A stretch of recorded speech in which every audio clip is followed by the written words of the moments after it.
Good afternoon. My name is Dan Culver. I'm a lung doctor at Cleveland Clinic. I'm thrilled that you all are able to join us today to talk about diagnosis of interstitial lung disease, always a hot topic at any meeting you go to. With new technologies, of course, there are new challenges and interesting data to review. We're lucky today to have two real experts with us. Rebecca Keith is an interstitial lung disease physician from National Jewish Medical Center in Denver, Colorado. And Jonathan Chung is a professor of radiology with an interest in interstitial lung disease from University of Chicago. We will have a discussion, case-based discussion today on several cases, and then we will have some time at the end for questions, I hope. Here are the learning objectives for today. We're going to look at the literature around MDD, especially as it pertains to ILD diagnosis. We'll have a special focus on HP. That's an area of interest for many. We'll talk about how the Envisia genomic classifier can be integrated into clinical practice and what this has to do with the concept of progressive fibrosing ILD. I believe Dr. Keith will take this first case. Great, thank you so much. So let's start with the case. That's where all of our best learning is done as adults. So this is a 75-year-old woman, and she's a lifelong non-smoker, and she presents with shortness of breath and likely a dry, non-productive cough. And that's pretty typical for our patients who have interstitial lung disease. She was initially treated with a course of prednisone, but had only mild improvement in her symptoms, and she was referred to a pulmonologist. And so we see her, and we perform a further evaluation, including a high-resolution chest CT, which we'll look at in a minute. Her past medical history has hyperlipidemia and some chronic kidney disease. And we do a detailed occupational history, and she used to make ceramics and sprayed her ceramics with lacquer. And that should really pique our interest because we do know that there is some silica dust exposure, and lacquers can be associated with interstitial lung disease as well. She had a BIRD for approximately 10 years, but that was some time ago, about 10 years ago. And so in our mind, we're thinking, oh, another exposure, we need to be thinking about potentially hypersensitivity pneumonitis. And she routinely feeds her birds and refills her bird feeder, but that's outside. She has no mold exposure, no hot tub use, and her physical exam is notable for those dry bibasilar inspiratory crackles that are the hallmark of interstitial lung disease. We get some initial labs because we're being good detectives and we want to make sure that we consider autoimmune lung disease. And essentially those are all negative. We do pulmonary physiology, and we can see that our FVC is 43% predicted and our FEV1 is 55% predicted. And that's in a restrictive pattern, which we might expect in interstitial lung disease, and we were unable to get a DLCO.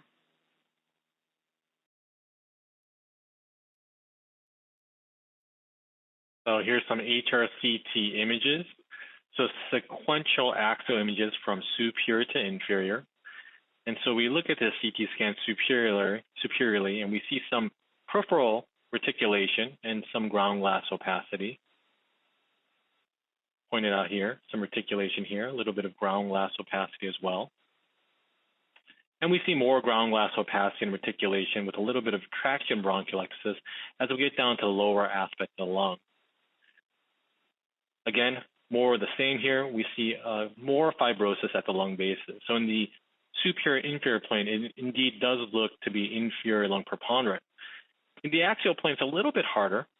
I think up top, it looked like it was indeed peripheral predominant, but as we get down to the lower aspect of the lungs, it's not as definitively peripheral lung preponderant.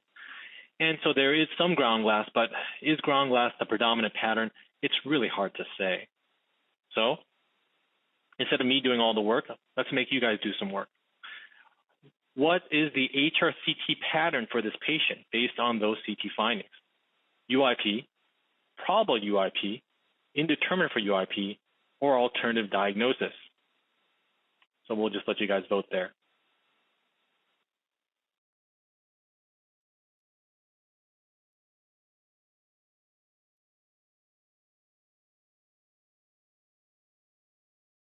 Okay, so it looks like we do have a winner. It looks like most people chose indeterminate for UIP, and actually I think that's the way I would have scored as well. This is a hard case. So if we go back and we look at the images again, we see that indeed there is some ground glass opacity, but a lot of that ground glass opacity has superimposed reticulation on it. So it's hard to say, is there enough ground glass opacity for us to invoke this alternative diagnostic category? And what I like about this case is that this is a real life case. This is unfortunately the reality. Not all cases are textbook. And so if you look at the literature, anywhere from 1 out of 6 to 1 out of 8 cases, I think it's probably more like 1 out of 8 cases, even a skilled radiologist, thoracic radiologist who does a lot of biology, kind of just throw up his or her hands and say, I have no idea what this pattern is. And so I do think that in this case, this is likely most best categorized as an indeterminate for UIP category. I do see why a lot of people chose alternative diagnostic category as well, and a few people chose probable UIP. But again, a difficult case, but it seems like the median really is indeterminate for UIP. So now let's talk about the 2000 ATS-ITF guidelines. So as you guys know, it's not just ATS, but it's multi-society guidelines. So these guidelines, as well as the Fleischner guidelines for UIP imaging classification, exist, and they're more or less exactly the same. There's some slight differences. I'm taking some liberties here. I'm more or less exactly the same. And because you guys are pulmonologists and probably read the multi-society guidelines more than Fleischner guidelines, that's what we're going to present here. And so we have a 4-tier system. So once you have an HRCT and you're able to figure out what the abnormalities are on that CT scan, so reticulation, traction bronchiectasis, honeycombing, things like that, and then you figure out the distribution of abnormality, both in the superior inferior plane, as well as in the axial plane of the CT scan. Once you figure out all those things, you're kind of like a cook in a kitchen. You have all the ingredients, you just got to put them together to figure out what the diagnosis is. And so once you have those things, you should be able to figure out whether it's UIP, probable UIP, indeterminate for UIP, or alternative diagnosis. And so UIP, I think most people are very familiar with. What is a UIP pattern on CT? It's peripheral basal-predominant pulmonary fibrosis characterized by reticulation with subpleural honeycombing. So those cystic areas, which are in the most peripheral portion of the lung, which either line up in rows or stack upon each other. This is actually a beautiful example here. There's textbook honeycombing here on this left-hand image. The nice thing about that is that if you have a UIP pattern, you've essentially obviated biopsy, because over 95% of the time, if you were to biopsy these patients, you're going to get UIP and pathology. So no reason to actually subject those patients to an open surgical lung biopsy. Next category is probable UIP. The beauty of probable UIP is, and again, I'm taking some liberties here, but for essentially just for takeaway purposes, if you know what UIP is, you know what probable UIP is. It's more or less exactly the same, except there's no subpleural honeycombing. And if you go in with a high pretest probability of IPF, and you have a probable UIP pattern, I think a lot of academic centers and probably a lot of good community centers that see a lot of ILD, they wouldn't biopsy these patients as well. Maybe a little bit contentious there, but I think that there is still a high pretest probability of getting a UIP pattern on pathology if you come into that case with a high pretest probability of IPF before that CT scan. Our data suggests in patients who are over 60 who have a probable UIP pattern on CT, over 90% of the time, you're going to get UIP and pathology. So again, very, very high likelihood to have UIP in older patients. Next category is indeterminate for UIP. And so I love this category because in the 2011 guidelines, there is no indeterminate for UIP category. Essentially, there is no category for hard cases. So you had to get your case and you had to kind of pigeonhole it into a category that didn't actually make sense a lot of times, which would drive me crazy. Because I remember back in 2012, 2013, 2014, I just recently come out of training, and I realized that this pattern didn't fit any of the 3 classifications, but you had to kind of force yourself to try to put it into one of these bins. Now we have a category for these kind of hard cases where I throw up my hand and say, I don't know what this is. And it'd be interesting to follow these patients forward to see what actually the diagnostic ramification of these patients of this pattern is, as well as the long-term ramifications from an outcome standpoint. And the last category is alternative diagnostic category. And this really is a grab bag category. So these are essentially just a bunch of findings which don't jive with UIP. So if you know what UIP is, you kind of know what the alternative diagnostic category is. So instead of being peripheral lung preponderant, is a central lung preponderant. Instead of being basal lung preponderant, is a more mid or upper lung preponderant in terms of distribution.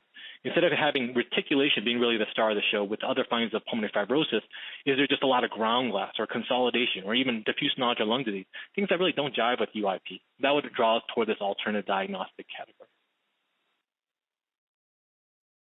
All right. So our patient here, we know that they have interstitial lung disease, but that's about all we know so far. We have a patient with some suspicious things in their history with exposures to a bird and who does ceramics, and then we have an indeterminate pattern on our CT imaging. And so when I approach patients with interstitial lung disease, I actually like to use the framework of the ATS-ERS guidelines for IPF. And I like to start, if I can make this little mouse thing work. So I suspect my patient may have IPF, but you could easily say, I think my patient has ILD. And so the first step is actually to identify potential alternate diagnoses or causes, right? Because if your patient, even if they had a real UIP pattern, has rheumatoid arthritis, by definition, they cannot have IPF. They are going to have rheumatoid arthritis-associated lung disease. So before we can move on to any other steps, we really have to behave like good detectives and try to figure out, are there any explanations or causes for our patient's interstitial lung disease? When I think about that, I try to think about what are the different types of interstitial lung disease. And certainly we think that there's over at least 150 different types of lung diseases, and it can get tricky to try to sort those all out. So I like to think about them in three main categories with a little bit of extras. So the first one are the IIPs, and certainly idiopathic pulmonary fibrosis is the most common of the IIPs. Then the other major class is autoimmune lung diseases. And the main ones we tend to see there are certainly rheumatoid arthritis-associated interstitial lung disease, systemic sclerosis, and also myositis or antisynthetase spectrum diseases. And the third main category is exposure-related lung disease. Certainly hypersensitivity pneumonitis would be the kind of hallmark of that. And so when I talk to patients and tell them, you know what, we look at your scan and we can all agree that there is interstitial lung disease, I try to break it down and keep it a little bit simplified and say there are three main categories we're going to investigate. One is the IIPs, or idiopathic pulmonary fibrosis. The second is autoimmune lung disease, and the third is hypersensitivity pneumonitis. Now, that's certainly not to kind of leave things out. Another large category is sarcoidosis, and then there's a whole other group of other interstitial lung diseases that are listed here, like smoking-related lung disease, drugs-associated lung disease, vasculitis, and other rare ILDs. But I think this framework kind of helps us understand how we group these together and keep it a little bit more simplified. So how do we be good detectives? First is we start with a really detailed history and physical. And so we're going to ask lots of exposure-related questions, detailed work history. We're going to spend a lot of time doing a physical exam, looking for evidence of occult collagen vascular disease like synovitis, or kind of mechanics hands, where you can look and see that there's dryness along the kind of this part of the hand. And then we also spend time doing laboratory studies. And the main laboratory studies we're looking for, again, the most common things, rheumatoid arthritis, systemic sclerosis with an scleroderma panel, and then also our myositis-associated lung diseases. And in general, I don't just send a Joe 1. I tend to send a full myositis panel if I suspect that a myositis is present. Dan, do you do the same, or do you have a different pattern of ordering? Usually I send the full thing if I'm suspicious. It is expensive to do the full thing, so if my index of suspicion is low, I might just use the more limited thing first. Yeah, I tend to try to pick my laboratory studies based on clinical history, my physical exam, and then also when we look at our imaging, if there's any clues about what category we might be interested in. And certainly, Jonathan, do you ever see typical features of myositis or something that kind of clue you into maybe this is antisynthetase syndrome? Oh, yeah, for sure. If you have a younger patient coming in and the major pattern is that of basilar consolidation, oftentimes with superimposed ground glass opacity, and especially if it has that morphology consistent with organizing pneumonia, whether it's parabronchiovascular and subpleural consolidation, perilobular consolidation, or sometimes even frank reverse halos, it's really suggestive of a myositis, including the antisynthetase syndrome. And certainly the evolution of that, so once you get treated and the organized pneumonia component sort of calms down, oftentimes they kind of evolve into this NSIP look. That is like classic. It's like I've never seen that not be myositis. Yeah, I would agree. That's our experience as well. And so once we get past identifying potential causes, and we did a lot of investigation in our patient, and certainly we looked for any type of collagen vascular diseases with our labs, and we didn't find anything. So we're going to head down. We did not find any other cause. Then we look at our high-resolution chest CT pattern, and it was not a definite UIP pattern. If it were, we could kind of skip right down to a quick multidisciplinary discussion and on to a diagnosis of IPF, but we have an indeterminate pattern. So we are kind of at a conundrum, and this is a great place where my team and I would get together for a multidisciplinary discussion, and we will talk about that in a little bit of future slides. And what the goal here is to kind of review all the data and think about what additional testing or ideas do we need to consider before we can move on. And in some cases, that may be a BAL or a surgical lung biopsy here. So we're kind of stuck here. This is the perfect time for us to get together and talk with our colleagues. So what is a multidisciplinary team? Generally, it's composed of a pulmonologist, a radiologist, and sometimes a pathologist, and we often have a rheumatologist on our team as well. And the way we run our multidisciplinary discussion is that we tend to use multidisciplinary discussion to talk about cases that are difficult. So those in the indeterminate patterns, sometimes that have probable UIP patterns, and certainly if the data that's in front of us has discordant information, so the pathology and the radiology don't agree, and then that's the opportunity for a really lively discussion. And if we think about the data for MDD, it's actually not great. It's low. There have never been studies that directly compare a single center or a single decision maker to a multidisciplinary team. But in general, if you look at the median agreement between diagnosis in either SDD or like a single deciding provider versus MDD, about if you look at 1,000 cases, in 700 of those, they'll agree, but in 300 of the cases, they'll switch diagnoses in a multidisciplinary discussion. So when you think about that, 30% or 300 of those, that's a lot of people where additional input may lead to a different diagnosis and therefore a different therapy.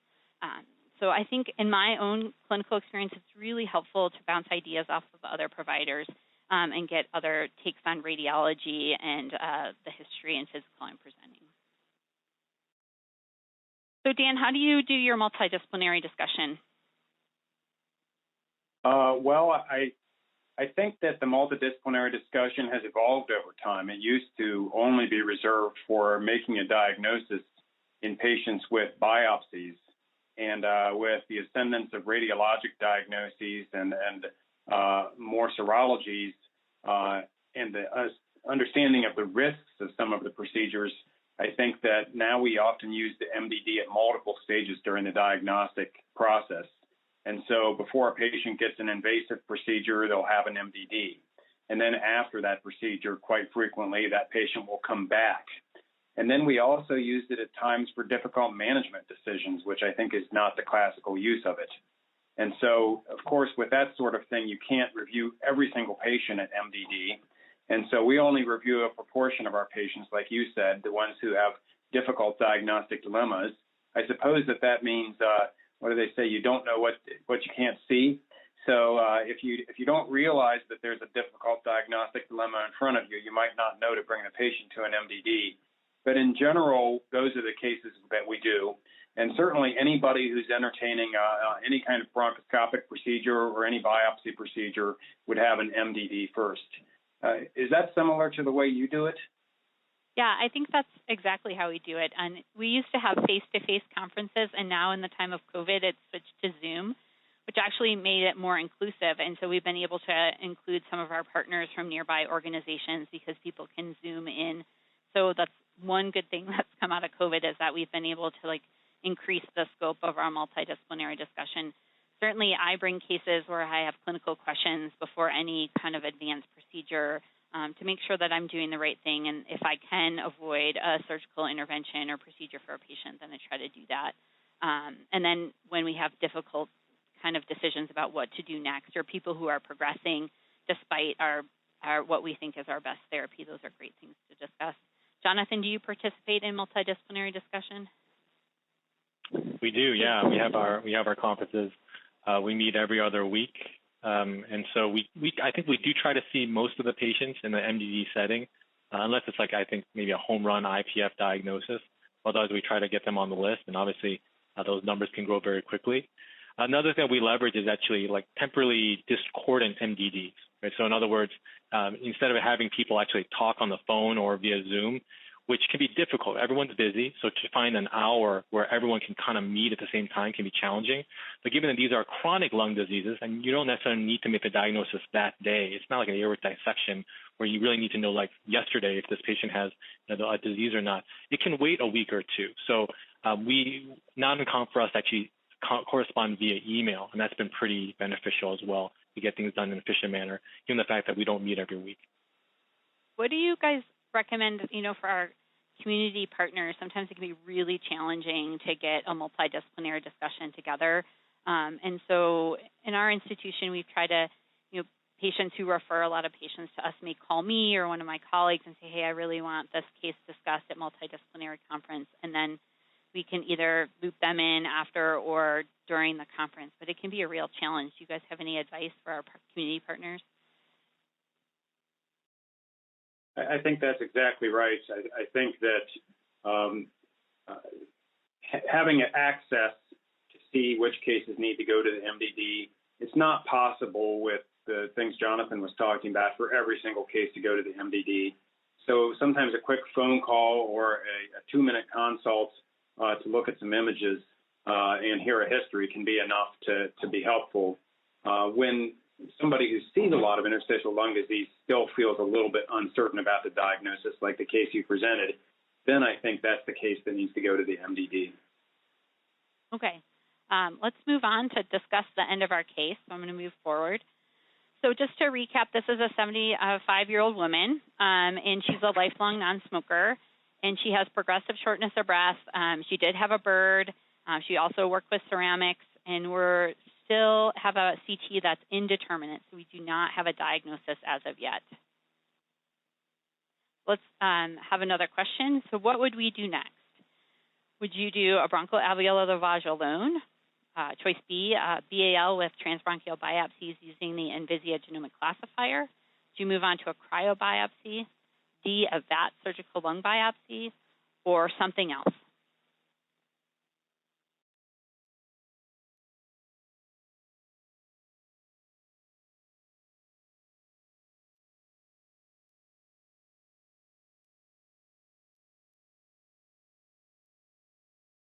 Before everybody votes for B, we might have thrown a curveball in here just because Veracyte's sponsoring this.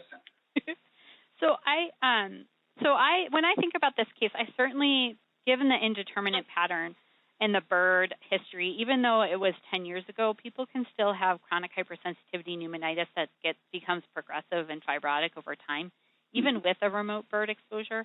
I do think after a multidisciplinary discussion, I definitely would entertain the idea of going for bronchoalveolar lavage. And transbronchial biopsies, especially in hypersensitivity pneumonitis, can be helpful because you can see some of those granulomas because it's an airway-centered disease. I do think that in this case, there may be Envisia genomic classifier could be helpful, especially in indeterminate patterns. I tend to use it in my practice when I have an indeterminate pattern and I'm interested in if this could be IPF or not. That's probably the most common place that I use the genomic classifier is indeterminate patterns. How about you, Dan? What do you think? Yeah, I think that's exactly right. There's some information coming out about that now that suggests that's a good place to use it. I think when you take a 75-year-old without a super strong smoking gun, like in this case, your pretest probability for IPF is pretty high right out of the gate. And so the genomic classifier is something that can help really get your confidence level up high enough for clinical management. Yeah, it helps you move closer to that clinical consensus diagnosis. So hopefully in our patient, as we move forward, this testing will give us more information. So I think you're up next, if we can clear that. There you go. Okay, so just a little bit about the genomic classifier. What this really is what might be called a molecular biopsy. And so this uses 3 to 5 transbronchial biopsy specimens, and these are sequenced to generate a transcriptional library of all the RNA across all the cell types that are gathered during the biopsy. And the way it works then is it makes a call based on all the transcriptional profiles of either yes, you have UIP or no, you don't have UIP. And we'll review what the performance characteristics of that are in just a second here. So this was really brought into use through the BRAVE study, which is actually a 3-study trial, which looked at about 30 sites, including about 450 patients who were going through a biopsy for interstitial lung disease. And these all were divided into ones who had surgical lung biopsy, ones who had transbronchial biopsies, and ones who had cryobiopsies. And then they were reviewed for central pathology, central radiology, and then subjected to an MDD. And those were then used, the biopsy specimens were used to generate this yes, you have UIP or no, you don't call based on computer algorithm. And then there were 2 independent validation studies, and you can see that there were about 150 patients between those 2 studies that then validated that classifier. So what they did in BRAVE then is they took this repository of clinical samples, they took the genomic data from the transbronchial biopsy, and they looked at how the classifier compared to the gold standard for this, which was the histology. And if the histopathology wasn't definitive or conclusive, then that case was not used in the BRAVE study. So these ones that are very difficult histopathologies, you have to remember, may not be, the genomic classifier may not be applicable to those. You can see here that there's a pretty good split.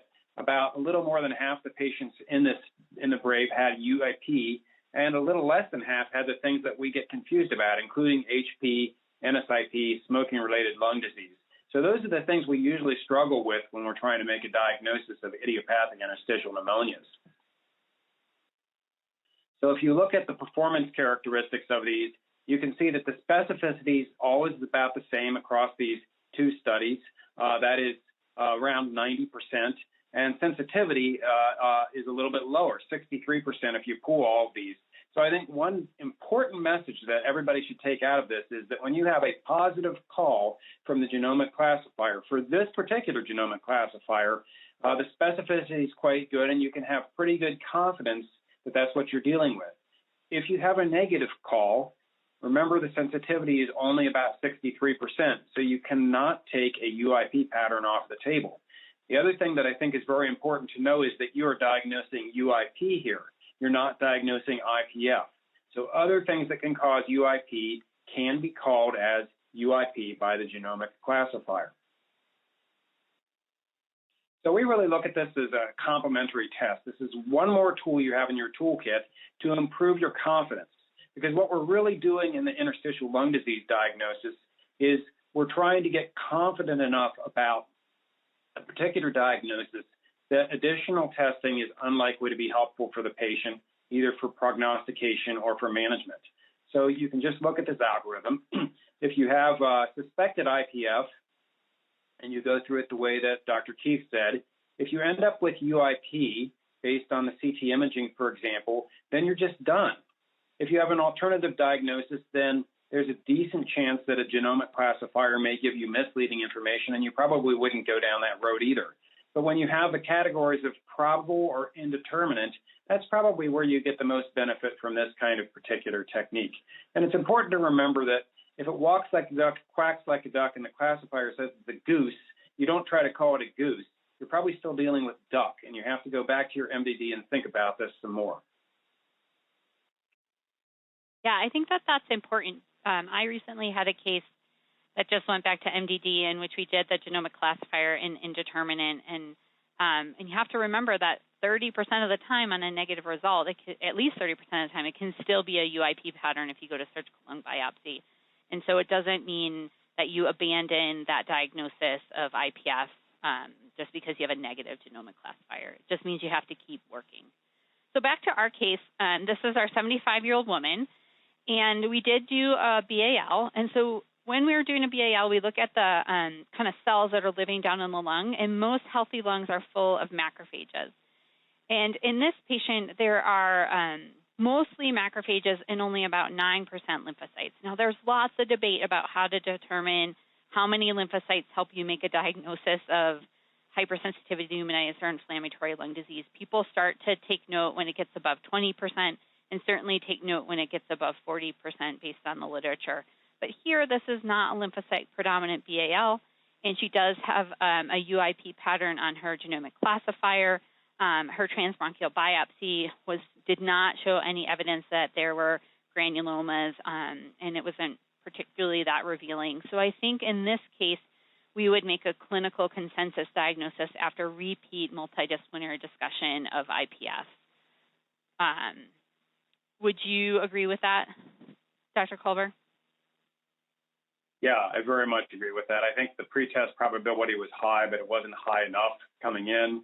And to me, this pushes you all the way up to a post-test probability that is pretty good. Okay. Well, let's move on to our next case then. Okay, so here's another case. This is a 77-year-old man. He's been dyspneic for about 5 years, but it's been getting worse recently. He's originally from India. He has some cardiac history, as you can see. He doesn't cough. There's no particular exposure history that could be elicited. He does not have any connective tissue disease symptoms and no reflux, at least not that he knows about. He smoked a pack a day for 18 years, but quit many years ago. He worked in a steel mill for 10 years, which, as you heard, should trigger some more questions from you. And there's no family history. His exam suggests crackles bilaterally, and there's no clubbing. You can see his pulmonary function testing here. He has a mild restriction on spirometry, but when you look at the plethysmography, he actually has preserved total lung capacity. You can see the diffusing capacity, on the other hand, is quite low. So you're automatically thinking in a fibrotic lung disease patient about a combination of an obstructive and a restrictive lung disease like CPFE. His serologies in this case were negative, but he does have some positive serologies for HP. And I just wonder, I'm going to ask you, Rebecca, how useful do you find HP serologies? Yeah, I think that that's tough. I don't think that they're really neither sensitive nor specific, unfortunately. So it doesn't aid you in the diagnosis. The role when I use an HP panel, it's when I'm trying to get at what the exposure is, or if there's several exposures, trying to kind of figure out what's what. But yeah, I don't find them very helpful. How about you? Yeah, I tend to do it once I have HP and I'm trying to look around for what might be causing it, sometimes as a real Hail Mary in a tough case, but most of the time I just skip it. The hard thing is that in HP, up to 60% of times you don't even find an exposure, so it can be a challenge. Yeah, I'm never sure about those series that find exposures in most of those cases. Those aren't the patients I'm seeing. Okay, here's the HRCT scan. All right, so we have multiple axial images, again, going from superior to inferior. Just for those of you guys who have hawk eyes, you will notice that the trachea is somewhat malformed. We sometimes will see that in patients who have chronic cough. Sometimes you will get a little bit of tracheal abnormality, or sometimes just in the setting of tracheal malacia, the trachea can take on a lunate shape, which we are kind of seeing in there. But let's get to the star of the show, which really is the lung. And so bilaterally in the lungs, we're seeing ground glass opacity, which in the zonal plane, so that superior inferior plane, maybe it's a little basal predominant. Certainly looks like there's some more reticulation at the lung bases than more ground glass opacity in the upper aspect of lungs. So it looks like, bottom line, we have ground glass opacity in the upper aspect of lungs, with some even subpleural sparing, and at the lung bases we have a little bit more reticular abnormality, but certainly a lot of ground glass opacity. So here's our next audience polling question. What would you do next? Bronchoalveolar lavage alone, bronchoalveolar lavage with forceps transbronchial biopsy with Envisage genomic classifier, cryobiopsy, VATS lung biopsy, or something else?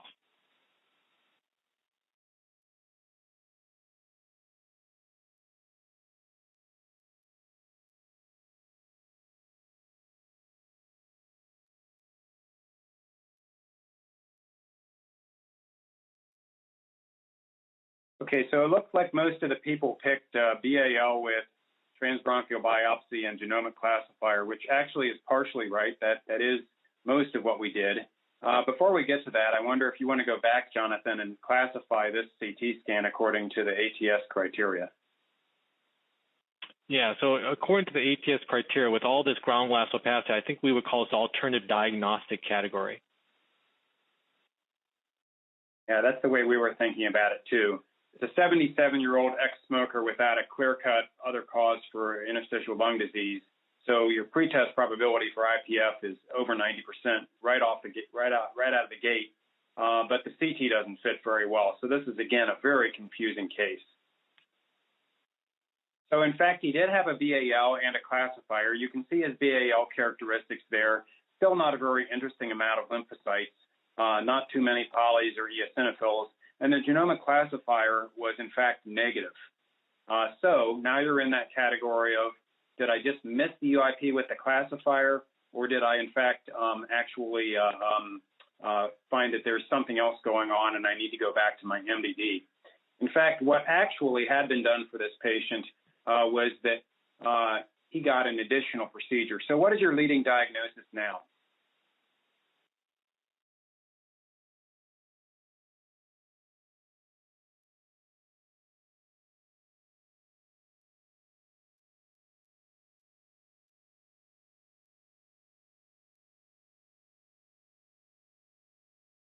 Okay, so it looks like we're, well, NSIP, I think they took your subpleural sparing comment to heart, Jonathan. They that's did. The leading one, followed by HP. And interestingly, nobody picked IPF, even though there's a chance of IPF being still present even with a negative genomic classifier. It's still possible, though. I mean, to be fair, like you could still do a surgical lung biopsy, and that could be IPF. Even if you had an alternate diagnosis preferred, right, Jonathan? Those still sometimes are IPF and UIP, even with a negative classifier. Yeah, I mean, if genomic classifier aside, if you just look at the CT data, if you have someone with an alternative diagnostic category in terms of their imaging pattern, and you were to biopsy those patients, like 25 to 40% of the time, it still comes back UIP. So it's not surprising. I think it's a minority of cases, but certainly there's a big chunk of those which come back UIP. Yeah. So that's a great point. IPF is definitely not off of the table either because of the CT or because of the classifier. In this case, he had a cryobiopsy, and you can see this is a pretty nice sample. And we were fortunate enough to get some specimens that suggested chronic hypersensitivity pneumonitis. So you can see a poorly formed granuloma there. You can see lymphocytes wandering away from the granuloma, suggesting again that there's a interstitial pneumonitis. And you don't see the third part of the triad, the bronchiolitis, very well on this specimen. But in fact, this is chronic hypersensitivity pneumonitis. Great. I think that's now the key. Yeah. So I want to talk about this new guidelines for hypersensitivity pneumonitis that were just recently published by the ATS, JRS, and ALOT. And this is really helpful because when we think about hypersensitivity pneumonitis, we used to classify HP either as acute, subacute, or chronic. And that there is a lot of clinical overlap between those, and it doesn't get at whether it was fibrotic or non-fibrotic. Certainly chronic or subacute could both be fibrotic or non-fibrotic. And so they reorganized these guidelines to just be either fibrotic or non-fibrotic, just to simplify things a little bit. And so, Jonathan, you want to talk about that? Oh, yeah. And so we're not going to go into the nitty-gritty of the guidelines in regards to imaging, because that could probably take an hour in and of itself. But we will say that based on the imaging, HRCT really becomes much more important in this diagnostic workflow, because you got to figure out whether it's fibrotic or non-fibrotic, either on imaging or pathology. And obviously, it's much easier to get imaging in HRCT than to get a hunk of tissue from the lung. So CT actually becomes much more central to the diagnosis of these patients. So once you figure out whether they have a fibrotic pattern or a non-fibrotic pattern, you kind of want to figure out how confident are you that this is HP. And so here's our two typical examples of HP, and that is really the diagnostic buzzword, typical HP, in non-fibrotic disease and fibrotic disease, as shown in the left-hand column and the right-hand column. And so in non-fibrotic HP, the typical pattern you're looking for is really a diffuse process in which you're seeing a good deal of ground glass opacity. So on the top image on the left, you have this diffuse ground glass opacity with a centrilobular granularity, telling you that indeed this is something that's probably involving the small airways there.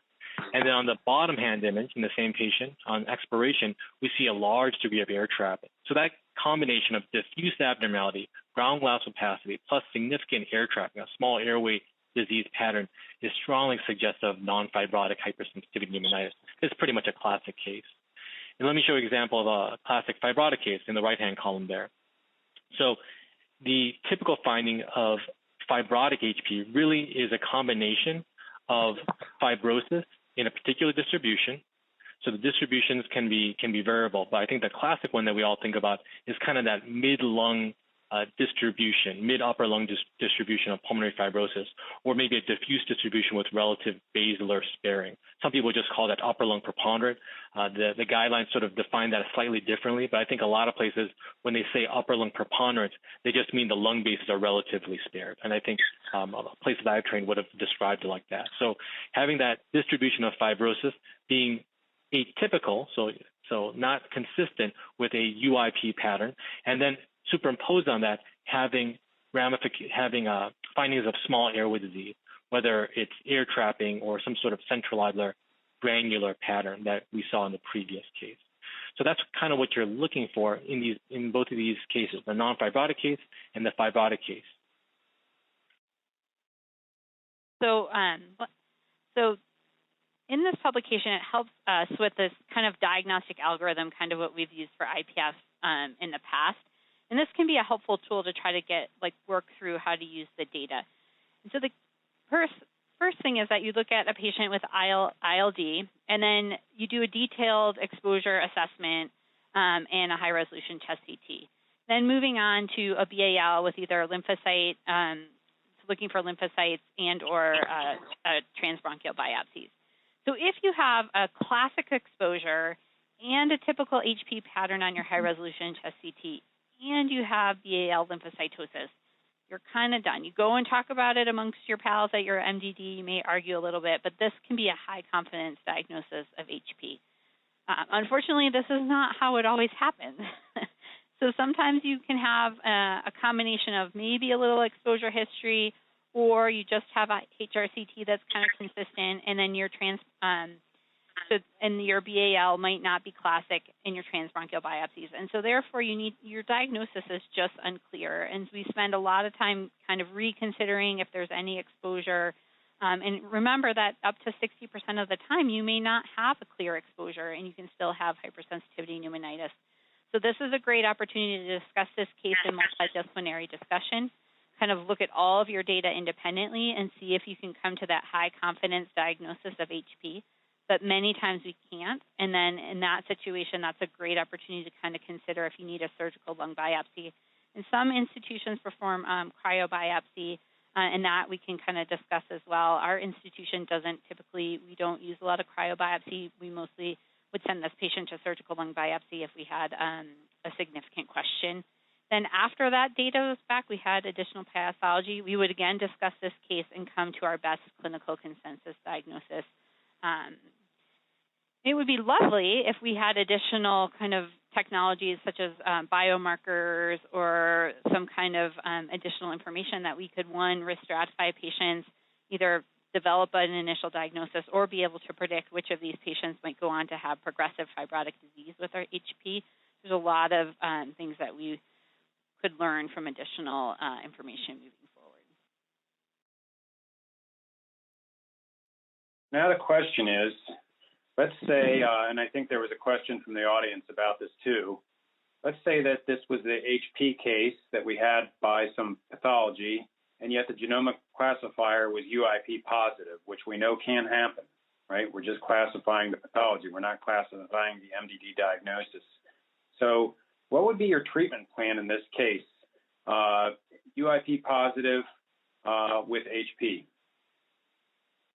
So I still think that when you have a patient that has hypersensitivity pneumonitis, that there are significant inflammatory drivers for that underlying lung disease. And we think about ILDs in a spectrum of diseases from inflammatory drivers to fibrotic drivers. I think especially if you had a biopsy-proven hypersensitivity pneumonitis, most people at my institution would favor an immunomodulatory therapy first, and then over time evaluate for evidence of progression to consider either additional immunomodulatory therapy or an antifibrotic approach over time. How about you? I think this is really tough. Yeah. That's exactly what we do. We'll try first a very quick-acting immunomodulatory agent. That means steroids, to see if we can get something really nice. Usually it's not very compelling, especially with HP. For some reason, the DLCO never seems to move very much, even when other things get better. And then quite often, especially if we have a BAL or imaging features or a pathology that suggests a lot of inflammation, we will use a steroid-sparing drug and go along for a while. And then I think the real challenge comes in the patient who continues to progress with the issue of whether or not you're adequately suppressing inflammation, or do you need to think about an antifibrotic agent if there's an element of fibrosis that's progressing? I think it comes down, we would really love to have additional tools here to try to get at, or biomarkers to get at, what are the drivers of disease in a given patient or a given disease state. And we have hypersensitivity pneumonitis patients that are fairly responsive to immunomodulatory therapy, and then I have HP patients that are progressive and act more like IPF, and sorting that out up front is very challenging. Yeah, these are very tough. I think HP is among the hardest. All right, so let's continue with another HP situation. So here's a 60-year-old female with progressive pulmonary disease. She was initiated on immunosuppressive therapy. Now she's had a decline of her forced vital capacity, and so she was brought back to the MDD. You can see here that there's a significant decrement in her PFTs, both in the spirometry and in the diffusing capacity. I don't know if you want to speak for a moment to the imaging patterns here on these coronal images, Jonathan. Yeah, I mean, I think you can clearly see that after 12 months compared to the baseline, the lung volumes have decreased and there's more reticulation, there's more coarseness on that image, speaking to perhaps increased fibrosis in that lung or in the lungs. Also, note that there is also superimposed mosaic attenuation, they pointed out with this arrow. Superimposed mosaic attenuation, these dark polygons, almost assuredly representing air trapping within the lung parenchyma, again, consistent with hypersensitivity pneumonitis.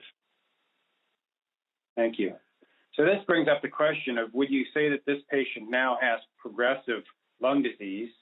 And that, this is a hot topic, of course. And you can see here listed in this table 3 clinical trials, pirfenidone for unclassifiable disease, the RELIEF trial, which is, again, pirfenidone, and then the INBUILD trial, which was nintedanib for non-IPF progressive fibrosing disease. And you can see that each of these categorizes patients a bit differently, both in terms of the time frame for progression, but also in the necessary metrics that need to be met to define progression. So you could say that the pirfenidone in unclassifiable ILD trial really probably has the strictest definition, because all this has to occur over 6 months, whereas the INBUILD trial is probably the most liberal. You have 24 months to see these things happen, and there are many, many ways to get it. And it's not just spirometry, actually. You can have a combination of worsening symptoms and increasing extent of fibrosis. So all of those, I think the differences and nuances between those are still being teased out. Yeah, I just wanted to ask a question about that. So I think it's challenging that we don't to define progressive pulmonary fibrosis, since we don't have a strict set of criteria. And I think you kind of laid out the different options there. I was wondering, Jonathan, at your institution, are you using any artificial intelligence to read your CTs? Are you doing quantitative CT imaging to try to get at, is there progression or not? And how do you think about those tools? We're not actively using it right now. I don't think many places are clinically using those things. but I think it obviously makes sense. It's going to be the name of the game in the near future. And obviously, the advantage of quantitative imaging, especially in the hands of AI using quantitative imaging, is that you get rid of the issue of inter-reader variation and even intra-reader variation. And also, it's the issue of seeing what we know. So I think, so Dr. Culver referred to this before. It's sort of as radiologists, we see what we know. And so we have this internal bias on how we evaluate these images. But I think that there's probably millions, if not tens of millions of data points on even a single CT scan. So maybe an unsupervised AI approach, an algorithm which can actually figure it out and look at those CT scans, it might be able to detect which patients have a higher likelihood to respond to therapy and maybe have better outcomes with certain therapies. But that's not in reality right now. But again, I think in the next 10 years, we're going to kind of see that sort of technology take hold. Maybe, Rebecca, I can draw you out a little bit on this issue of PF-ILD, no matter how you define it. Lumping and splitting, does it really matter anymore to come up with a firm diagnosis, or once you have fibrosis, it's just all the same thing and we should just be using antifibrotics? What's the difference? So I love this question. People argue about this every which way. And so I think historically we were lumpers. Initially, everything was pulmonary fibrosis, and then we got really granular about things and that there's over 200 different kinds of interstitial lung disease. And now we're kind of back to being lumpers. But I think we need to find a balance, because I don't think that we should, in my opinion, I think we still need to do that detective work to get an initial diagnosis. I think it makes a difference for prognosis. Certainly, if you have connective tissue-related ILD, even a UIP pattern, your prognosis is better than if you have IPF in a UIP pattern. And our initial approach to therapy is going to be different, too. I think the details come in as what happens over time. So I think we have to be a little bit of splitters up front, but then we need to be really careful about following our patients over time and being vigilant to look for evidence of progression, and then be kind of thoughtful about what next tool you're going to use. And sometimes that next tool might be additional immunomodulatory therapy, like in myositis or in scleroderma or rheumatoid, and sometimes it might be a different type of therapy. So I'm still a splitter to some degree, although I recognize that there are common fibrotic pathways in all diseases. What do you think? I agree. I think it's important to try to make a diagnosis. I think psychologically very important to patients if you can find something that you don't call IPF. I think that's number one. I also think that although there are common fibrotic pathways in the later part of the game, I wonder if the pathways are a little bit divergent earlier in the disease processes. And so, like you said, there are certainly connective tissue diseases versus HP versus other kinds of interstitial lung diseases that need various different treatment approaches. So I don't think mycophenolate, although I think in Denver you might think about this differently, we don't use mycophenolate for every single immunosuppressive patient. And I don't think we need to use antifibrotics right out of the gate for every single patient with fibrosis. So I really do think we need to tailor this. I think with better endotyping and more sophisticated artificial intelligence applications in radiology, we're going to become much better at precision medicine treatment for our patients. Yeah. There's one other thing I wanted to ask Jonathan, and by the way, for the audience, we have a few minutes left, and if there are any questions, please put them in. Jonathan, when we talk about progression of fibrosis radiologically, what do you mean by that? What do you think the kappa is for that, by the way? I mean, the kappa just for initial diagnosis in radiology is okay. It's just moderate. Even if you compare expert to expert, kappa of around 0.5, maybe 0.6 if you want to be forgiving, right? I will say that pathologists also seem to have pretty high kappa for ILD as well. But certainly it's not a science, it's an art. It really is an art. If you see people who are really good at ILD and imaging, like someone like a David Lynch at National Jewish, and I've seen him firsthand diagnose things, it's an art. It's not like he's it's not like calculating things. Sometimes it's not just complete gut, but just figuring out how things come together, right? Pattern recognition, things like that. And so, yeah, I mean, I don't know, right?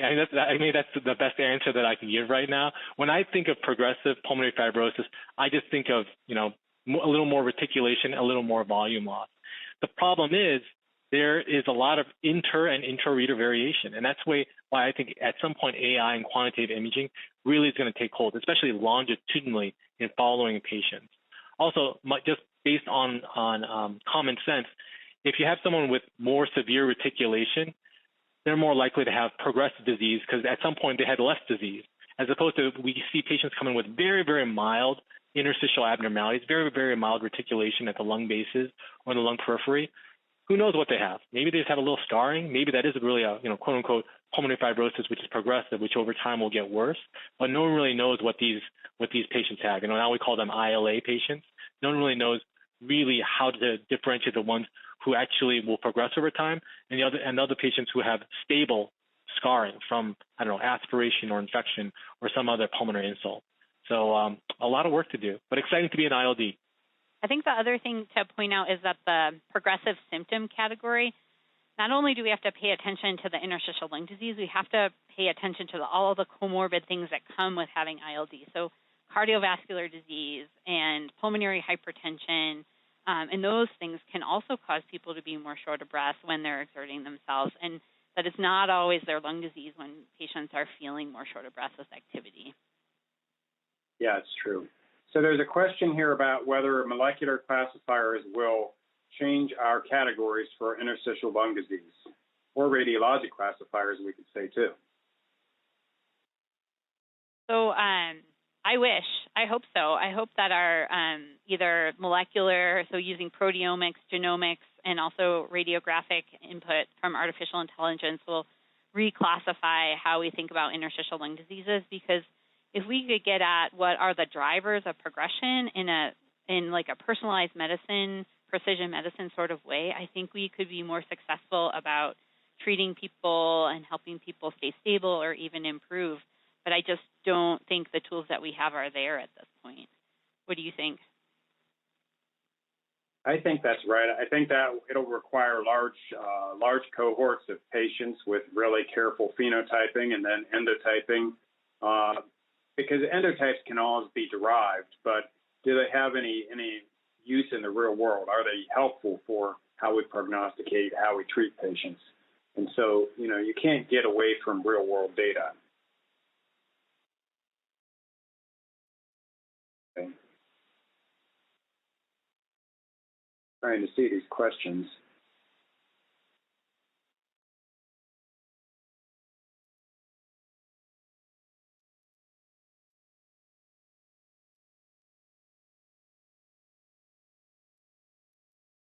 I apologize. I'm having trouble seeing the questions. Can any of you see them better than me?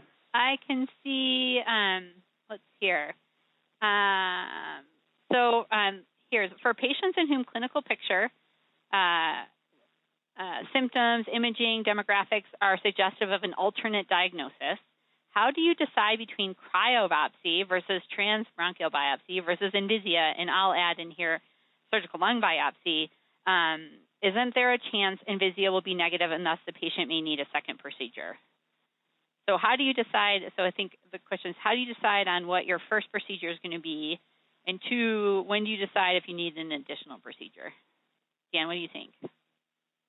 Well, in our institution, or at least most of the people that I work with, we like to go into the airways once. So if you're getting a bronchoscopic procedure, we would not do a BAL and then come back and have a transbronchial biopsy. I will say that we've been doing cryobiopsy for about 3 years, and we just recently looked at all of our data and we decided to abandon it. We're not very happy with it anymore. And so just like you mentioned earlier, if you really have a lot of diagnostic confusion and it's difficult, then surgical lung biopsy is probably the way to go if it's elective.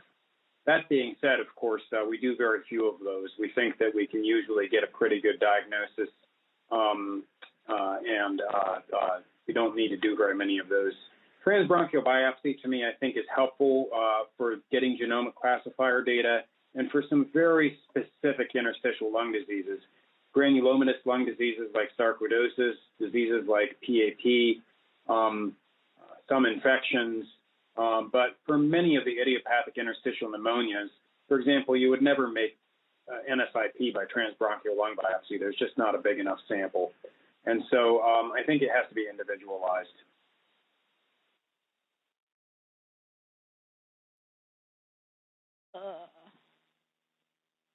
Okay, so a follow-up to that is, what do you think that the value of BAL in routine use for an ILD diagnosis? Do you think that's helpful? We've been trying to do that for years because the paper from the Essen group, Ulrich Costabel, and that whole group, and I have to say we almost never find that 30% lymphocytes they talked about. So we don't do it. Do you? Yeah. No, we don't routinely do BAL. So generally when we're not sure, we don't have a clear diagnosis, we'll discuss it in multidisciplinary discussion. And generally, we will do a BAL before we go to surgical lung biopsy because it's a less invasive procedure, and sometimes we will get additional information. We may or may not use a genomic classifier, and generally, unless patients have a reason not to get transbronchial biopsies, just because, like you said, if you're in there, you don't want to have to come back. And then after that data, we will discuss again. And some of those patients, a subset of those, go on to elective surgical lung biopsy. Our institution does not use cryobiopsies at this point. Do you do cryobiopsies at Chicago, Jonathan? My knowledge, if we've done them, we certainly don't do them very often. It's definitely not standard of care here at University of Chicago. So here's a question, Dan. Is the yield of Envisia better if the sample is obtained from a radiographic area that has specific features, and can radioprobe ultrasound be used in a high yield area? So maybe it would be helpful if you want to describe how the procedure is done, because it's in a very specific patterned way, right? Yeah. So yeah, the transbronchial biopsies need to be done from two lobes. Ideally, you get 2 to 3 biopsies from each of the two lobes. I don't know that the data really suggests, maybe you know, that targeting those to anything other than involved lobes is helpful. I know radial probe ultrasound was not used, or any other confocal techniques or anything to guide the transbronchial biopsies in that particular study. I think one of the advantages was that it doesn't have to be too targeted, the transbronchial biopsy. And although they, I think, would like the 5 biopsy specimens, I believe that the yield is still, or the ability to classify is still pretty good, even with just the 3 biopsy specimens. So if you get into a situation where you're in trouble in the bronchoscopy, you may still be able to get a good answer with fewer transbronchial biopsy specimens. Not that that's recommended. Yeah, I think the neat thing is that there are gene expression changes that can be seen in areas that are not exactly in the area of fibrosis. And so that's why you can do these biopsies in like a pattern site and still be able to pick up this gene expression profile without having to biopsy right in the area of fibrosis, which makes it kind of a more helpful tool. So you don't have to be particularly, you can only buy, like if you're doing for HP that you want to get in a specific area or something. Let me see what other questions. So this, in terms of disease heterogeneity, can a single patient have multiple IPF subtypes? In a single patient with, sorry, I'm confused about. Yeah, I think what they're saying is, how do we think about maybe disease heterogeneity or getting to a clinical consensus diagnosis? Can a patient who, maybe this is like, can a single patient have multiple IPF subtypes? So maybe I think the question is asking, if you have a UIP pattern, or sometimes if you have a patient that has IPF, can you sometimes be wrong? And the classic example I would say of this is that we often find that collagen vascular disease like rheumatoid arthritis can present in the lung before anywhere else. And so we may initially classify someone as having a UIP pattern in IPF, but years later they develop a fulminant autoimmune disease. And so this can still be tricky. What do you think about that? Well, I think you're just making the gold standard in this was the histopathologic pattern. So this diagnoses UIP. This does not diagnose IPF. IPF is still a diagnosis that happens in a clinical setting in correspondence with the radiology. So as far as different histopathologic features of UIP, and you know that there's a long discussion about that in the guidelines, I don't know that there's any different behavior, and I don't know that that was really tested, particularly in the BRAVE study. So I think if you have a UIP pattern that's called confidently by pathologists, that was the gold standard, and that's what was used to develop the derivation set. I thought maybe they were asking about the old issue. If you have NSIP in one lobe and UIP in another lobe, how would this call it? And I think that those still behave as UIP, and so this would still call UIP, to your point. Yeah. All right. I think we probably are up against it on time now. So I want to thank everybody who joined. We had a very nice group of questions. We almost could have had another hour here for questions. So thank you for all of your interest. And thanks to you, Dr. Keith and Dr. Chung, for joining us this evening. Everybody have a good night. Thank you. Night. Take care.